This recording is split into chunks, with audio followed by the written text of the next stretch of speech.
আব্দুল ভাই, আজ তো বৈশাখের উৎসব, কিন্তু ব্রিটিশরা আমাদের প্রিয় নেতা সত্যপাল আর ডক্টর শরফুদ্দিন কিচলু সাহেবকে অন্যায়ভাবে গ্রেফতার করেছে।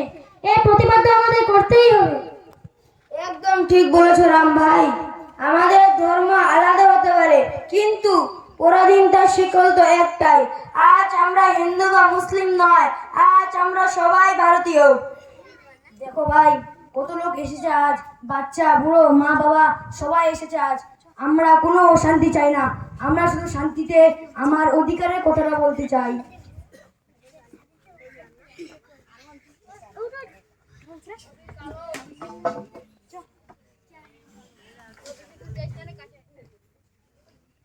এখানে বেআইনি ভাবে জামায়াত হয়েছে, এটা ব্রিটিশ আইন ভঙ্গ। কোনো ওয়ার্নিং দেওয়া হবে না। ফায়ার, গুলি চালাও। বাঁচাও, বাঁচাও, বাঁচাও,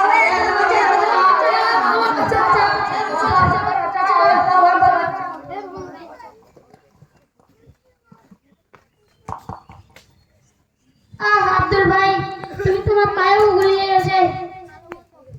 আর তোমার গালে রাম ভাই, জালিয়ানওয়ালার মাটিতে আমরা একসাথেই পড়াশোনা করেছিলাম, ও এই হাসপাতালে আমরা একসাথেই আছি। ইনশাআল্লাহ একসাথেই উঠে দাঁড়াবো। দেখো ভাই, এই যে ডাক্তারবাবু আছেন না, আমাদের সব কাজ করে দিচ্ছেন, এবং আমার পাশের বেডে একজন স্বেচ্ছাসেবক আমাদের সবাইকে জল পান করাচ্ছেন।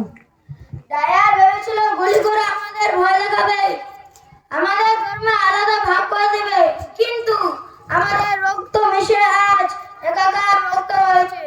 এই রক্তের রং হিন্দু বা মুসলিম নয়।